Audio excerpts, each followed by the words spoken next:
Hey guys, my name's Holly. Welcome to Healing Holly. Welcome to my very first introduction video. And the point of this video is going to be kind of to give you a little bit of history on myself and what's been going on so that you can kind of get an idea why I started this channel and what my goal for the channel is. Now, a little bit of background about myself. I've been a small business owner for almost 20 years. And just before, in the fall of 2019, I opened my second business. It was part of the same franchise. I opened that business. And as you guys know, what happened in 2020, things got very stressful. And health issues began to pop up. In some cases, old health issues resurfaced. And specifically dizziness and vertigo for me, that's been going back some years, back to 2015 off and on. And it accompanied a hearing loss that I had, sudden hearing loss in my left ear. So that came and went, and it came back. So in an attempt to try to figure out what was causing these symptoms, my husband and I, who was the co-owner of my business, we decided to sell our new business and really focus our extra time, or my extra time, he's working in the first business, on myself and trying to get healthy. Now, other than just the dizziness, the vestibular issues, I actually started to get what I would call silent reflux in the spring of 2025. And if you've ever had reflux of any kind, heartburn, it's pretty brutal. And I did a lot of research on what could happen if you had this long term, and the outcomes aren't very good. So that took me down a rabbit hole of trying to learn about how I could treat myself. There are medications out there called PPIs, protein pump inhibitors is the most common thing that doctors prescribe for these symptoms. And the thing is, they're not very good for your digestion overall, and you're not meant to be on them very long. And the bad news for me was I did take them for 7 weeks and they didn't help. Things like Gaviscon, Tums, all that stuff did not help for me. So I started to dig a little bit deeper to see if maybe I had what they call like an LES problem. I'm looking at the paper so I get it right. Lower esophageal sphincter. If that doesn't close properly or it's weak, the acid can kind of creep up and it can cause symptoms. And for me, the reason I call it silent reflux and not heartburn is because my symptoms are very much focused here. And I even sometimes feel it in my ears, my nose, and even sometimes my eyes. It's a burning sensation. And I just decided enough is enough. I'm going to have to do some drastic measures here if I don't want to be on medications for the rest of my life, if I don't want surgery, if I don't want these long-term effects, which very often can lead to esophageal cancer. And that's not good. I mean, where acid is not meant to be anywhere but your stomach. So when it starts to creep up and it comes up with enzymes as well from your stomach, it can start to digest the tissues that it's touching or affecting. And that's not going to end well. I didn't want to be dependent on medications that I know the PPIs, what they're meant to do is lower the acid production in your stomach, because there is a bit of a misconception, and this is where I have to say I'm not a medical professional. This is based on my own research that I have found for myself, is that there is actually a misconception that people that have heartburn or any kind of burning acid in the throat, very often they have too much acid, because it makes sense in your mind that acid there'd be too much, it'd be overflowing, and you'd be on fire everywhere. But in actuality, it can very often be because you don't have enough stomach acid. And when you don't have enough stomach acid, you can't digest your food properly. It just kind of sits there, and then you can get nausea and other digestive symptoms. Now, I know that these PPIs are trying to reduce the stomach acid that you have. So to me, this wasn't adding up. And I'm a very skeptical person and an untrusting person of the establishment. And all I could think of was that these problems, the reason why they tell you that you need to get this acid under control is because there's so many things they can sell you to try to fix it. Luckily for me, luckily, none of them worked. So that made me say, okay, I've got to do something else. So what have I been doing? Well, I've seen a naturopath, I've seen an osteopath. The osteopath was pretty amazing. I don't know if you know much about them, and I should have researched this prior to starting this video, but from my understanding of osteopaths is they can kind of work almost on very gently moving your internal organs. So if, say, you have a hysterectomy or something like that, where something's been removed from your body, things can kind of shift into that empty space to where they're not supposed to be. And this can cause you problems. So for me, she was working on my esophagus and my stomach. And she did say my stomach was higher than it should be, probably due to shallow breathing and not very, sorry, I've got a microphone there. Sorry if I tap that. But if these things aren't in the right spot, it can cause pressure in spots there shouldn't be, and the pressure can cause the acids to come up or the sphincters to open when they're supposed to close. So I did see her. I'm seeing her again tomorrow. I saw her about 2 weeks ago. I do think it helped, but the reason why I'm not totally sure is because the major thing that I did on my own was a drastic, and I mean drastic, diet change. It was hard. It is hard, but I'm very motivated for all of the reasons I already told you. But I think that finally this diet change, and probably the assistance of the osteopath, the naturopath, and the supplements I'm taking, I think things are starting to finally get better. And I'm telling you guys that I've only been in this, I'm only about 3 weeks in. So you don't have to lose hope when something like this happens just because you aren't getting answers. And I was not getting answers. I was always told, take a drug, take a drug, take a drug. And then when I said they don't work, well, take it a bit longer. I wasn't getting help. So I went about going, this is why I'm making these videos, because I want somebody to be able to see that there is hope and there's things you can try. You should always consult your doctor, don't get me wrong. But changing your diet drastically, as long as you've got the okay from your medical professionals, as long as you're getting healthier, which is what I did. I made a drastic change because of my busy lifestyle and the stress that I had.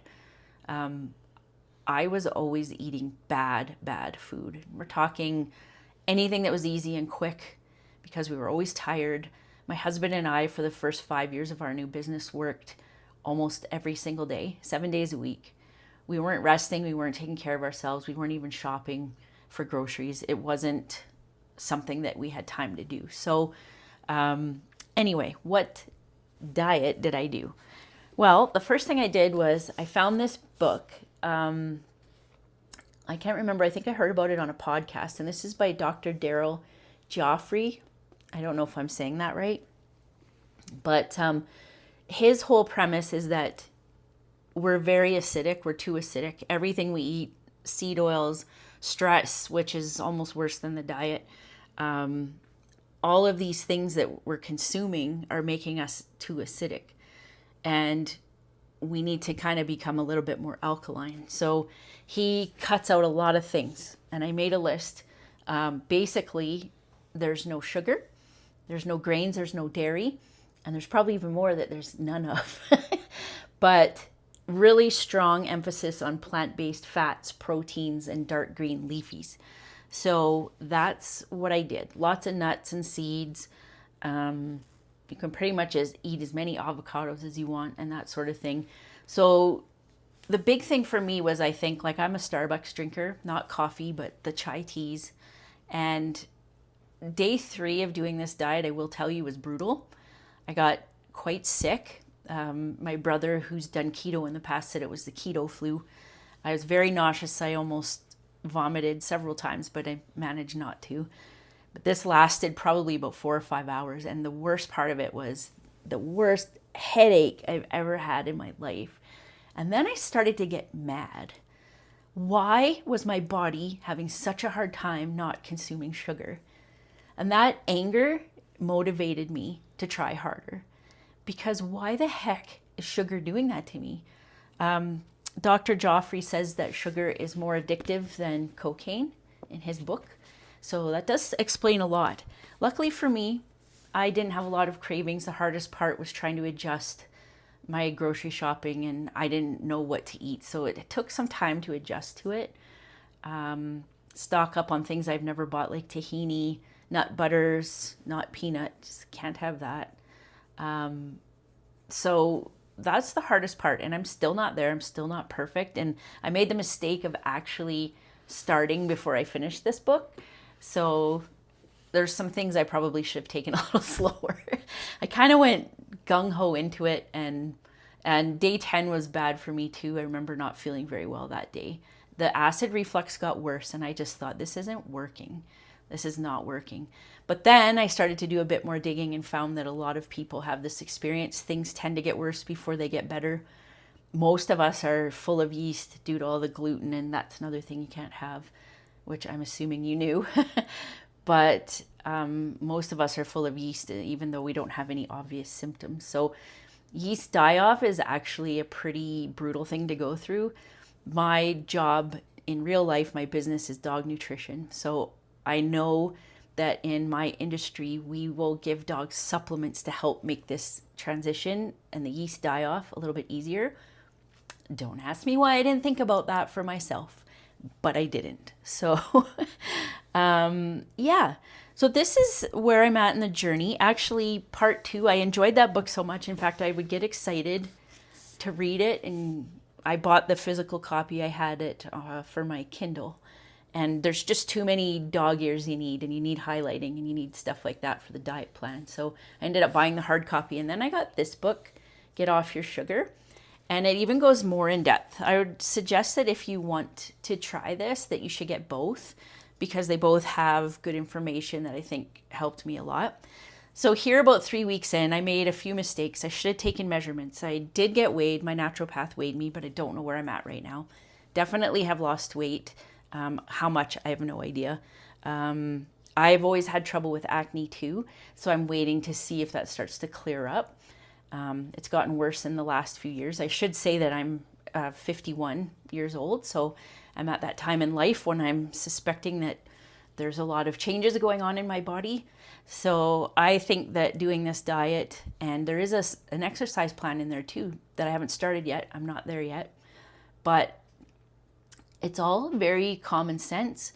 I'm still eating meat, but I've always been careful about where I source my meat. I find local farmers that humanely raise their animals, and they feed them species appropriate diets, so that because you basically consume what they consume. So you got to make sure that they're feeding things that you're okay with putting in your body. I've gotten a juicer. I know there's mixed reviews on if juicing's good or bad, but I mix that also with smoothies. The issue with juicing is that there's no fiber. You've taken it all out, and now you've got a lot of sugars. So I always eat my sugars now, if I have any, even if it's with fruit, with some nuts. So insulin was another thing that was starting to creep up on me that started to scare me. I don't want to get diabetes. That's kind of the path I was going down. So I've just kind of, I think, taken these symptoms as warning signs, and now's the time I have to make a change. It's just the way it is. So the goal of this channel is just to have you follow along if you want to. So make sure you like and subscribe and share if you know of anybody you think this could benefit. And what I'm going to do is kind of break down things now from here on into little pieces and kind of tell you how I started, some tips, some foods, some smoothies that I like, some supplements, because I have been on supplements for some time, but there's a few that I introduced to try to soothe my digestive tract, which I think is helping. And I should say that I didn't have any other digestive symptoms other than this burning, which in my head didn't make me think of digestion. But as most things, it all stems back to your digestion, all of it, your microbiome. I've been working on that, and working on the stress. That's the big one for me. And yeah, so I'm not cured yet, but I will say that I'm seeing positive signs. I'm very proud of myself for doing this, and I really want to stick to it, but I've got a few more months to go before it's a habit forming thing, but we're getting there. We're definitely getting there. So I should also mention about the dizziness, vertigo, that I saw a specialist in the spring that was really hard to get into. I'm in Canada, so if you want to see specialists, it's a nightmare. There's always wait lists. You can't pay to see someone to get in quicker. You just have to deal with the system. So I was lucky enough that I got in. There's millions, or maybe that's extreme, thousands of people that have dizziness, vertigo symptoms that don't get help. So I consider myself lucky. They speculated that I have something called PPPD, and basically that is, I'm not going to go long on this, I'm just going to say it kind of short, is that you usually have some kind of physical trauma, whether it be a virus, for me, possibly hearing loss.